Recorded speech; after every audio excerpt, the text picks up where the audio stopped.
Hello बच्चों, आज जो है हम लोग बात करेंगे ऋजुरेखीय पथ पर गति में जो चैप्टर चल रहा था motion along the straight path, उसको हम आगे की तरफ कुछ आगे बढ़ाएंगे। और सबसे पहले हम लोग बात करेंगे किसकी, दूरी और विस्थापन की बात करेंगे।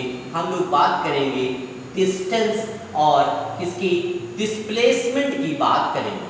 ठीक है, ये डिस्टेंस एंड डिस्प्लेसमेंट क्या होता है, विस्थापन और दूरी क्या होती है।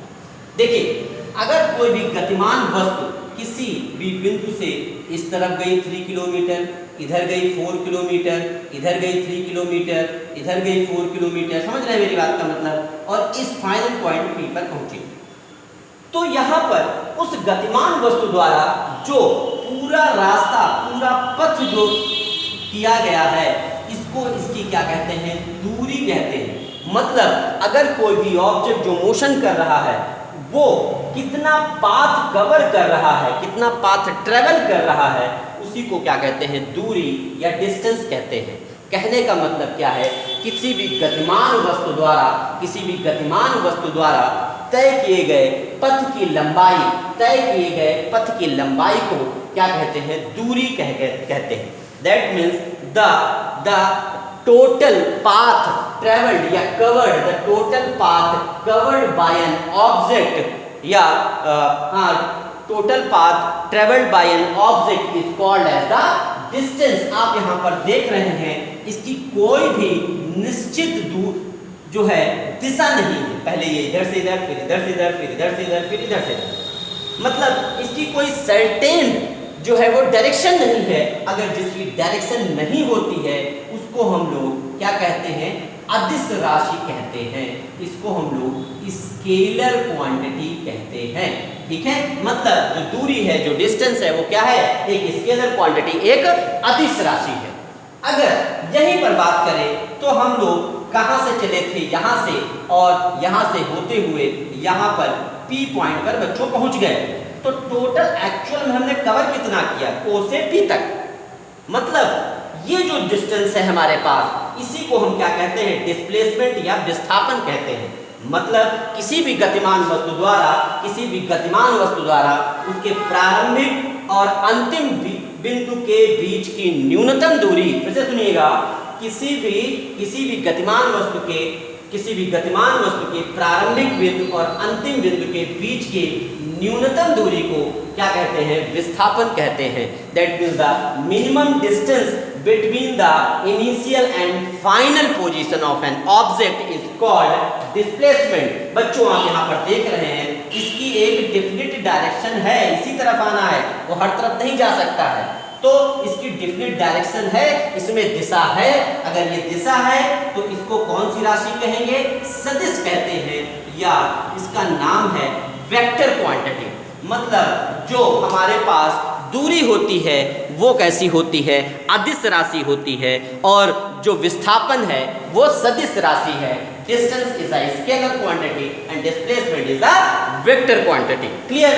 उसके बाद आगे की तरफ हम लोग बढ़ते हैं और बात करते हैं एक समान गति की। एक समान गति, ठीक है, एक समान गति और असमान गति। ठीक है, दैट मीन्स यूनिफॉर्म वेलोसिटी, ठीक, and non uniform velocity. Clear, इन दोनों की बात करते हैं। जैसे आपको पता ही चल रहा है, एक समान गति मतलब अगर कोई भी ऑब्जेक्ट को, जिसकी दूरी को, जिसकी डिस्टेंस को हम जो है वो मीटर में लिखे, तो बच्चों देखिए 0 सेकंड में अगर वो 0 मीटर अभी चला नहीं है, 1 सेकंड जैसे हुआ, मान लेते हैं वो 5 सेकंड चला, 2 सेकंड में वो कितना चला, 10 मीटर चला, 3 सेकंड में 15 मीटर हुआ, 4 सेकंड में 20 मीटर हुआ। यहाँ से आप ध्यान से देखें तो हर एक सेकंड में कितनी डिस्टेंस को कवर कर रहा है, कितनी दूरी को चल रहा है, 5 मीटर की दूरी को चल रहा है। तो इसी गति को, इसी को हम लोग क्या कहते हैं, यूनिफॉर्म वेलोसिटी, यूनिफॉर्म मोशन कहते हैं। कौन सा मोशन कहते हैं, यूनिफॉर्म मोशन कहते हैं।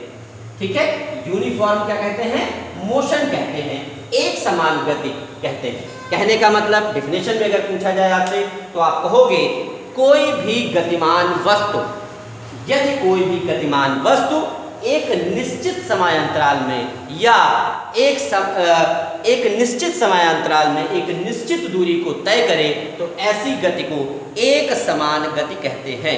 यदि कोई गतिमान वस्तु समान समयांतराल में, समान समयांतराल हर एक में कितना है, 1 सेकंड का डिस्टेंस है ना, एक सेकंड का क्या है डिफरेंस है, और यहाँ पर 5-5 मीटर, तो हम क्या कहेंगे, अगर कोई भी गतिमान वस्तु समान समय में समान दूरी को, समान विस्थापन को तय करती है तो ऐसी गति को एक समान गति कहते हैं। ठीक है, एक समान गति कहते हैं। दैट मीन्स अगर कोई भी ऑब्जेक्ट जो मोशन कर रहा है वो अगर इक्वल टाइम में इक्वल डिस्टेंस को कवर करता हो तो ऐसे मोशन को यूनिफॉर्म मोशन कहते हैं। That means if an object covered equal distance in equal time interval, then this type of motion is called uniform motion। अब यूनिफॉर्म समझ में आ गया तो असमान that means non uniform motion तो इजीली समझ में आ गया होगा। कैसे, अगर यहीं पर इक्वल होता, जैसे 0 होता, यहाँ पर 5 होता, यहाँ पर 12 हो जाता, यहाँ पर 17 हो जाता, यहाँ पर 20 हो जाता, एक सेकंड में अलग अलग डिस्टेंस कवर कर रहे हैं। मतलब अगर कोई भी गतिमान वस्तु समान समयांतराल में, हर एक समान समय में असमान दूरी तय करती हो, मेरी बात सुनिएगा, वहां पर समान था, बराबर थे, अगर कोई भी वस्तु समान समय में असमान दूरी तय करती हो तो ऐसी गति को असमान गति कहते हैं। If an object covered unequal distance in equal time interval, फिर से सुनिएगा, if an object covered unequal distance in equal time interval, then this type of motion is called non-uniform motion। इसको हम क्या कहते हैं, नॉन यूनिफॉर्म मोशन कहते हैं। ठीक, अब जल्दी से बात कर लेते हैं हम लोग किसकी, हम लोग बात कर लेते हैं स्पीड की और वेलोसिटी की। कहने का मतलब किसकी बात करते हैं, चाल की और वेग की बात कर लेते हैं। चाल होता है हमारे पास क्या, दूरी बटे समय। ठीक है, that means distance upon time. Clear, और इधर होता है विस्थापन बटे समय या डिस्प्लेसमेंट अपॉन टाइम। क्लियर, ठीक है, ये हमारे पास होता है। समझ रहे हैं मेरी बात का मतलब, चाल जो है वो अदिश राशि है, जो वेग है वो सदिश राशि है। मतलब this is the scalar quantity and this is the vector quantity. कोई डिफिनेशन पूछे तो आप क्या कह सकते हैं, किसी भी गतिमान वस्तु द्वारा एकांक समय में, समय कितना ले लिया जाए, एकांक, एक यूनिट कितना लिया जाए, टाइम यूनिट लिया जाए, तो किसी भी गतिमान वस्तु द्वारा एकांक समय में तय की गई दूरी क्या कहलाती है, चाल कहलाती है। और ये क्या है, एक अदिश राशि है। That means the distance travelled by an object in unit time interval is called speed. इसमें क्या होगा, सेम टू सेम है, बस जो डिस्टेंस है, जो दूरी है, उसकी जगह पर डिस्प्लेसमेंट या विस्थापन कहेंगे, और यहाँ पर भी टाइम को हम क्या कहेंगे, यूनिट कह देते हैं, एकांक कह देते हैं। तो हम क्या कहेंगे कि एकांक समय में किसी भी गतिमान वस्तु द्वारा तय किए गए विस्थापन को क्या कहते हैं, वेग कहते हैं। That means the displacement travelled या covered by an object in unit time interval is called velocity. ये कैसी है, वेक्टर क्वांटिटी होती है। ठीक है, आज यहीं तक करते हैं, कल हम लोग फिर आगे की तरफ बात करेंगे। थैंक यू बच्चों।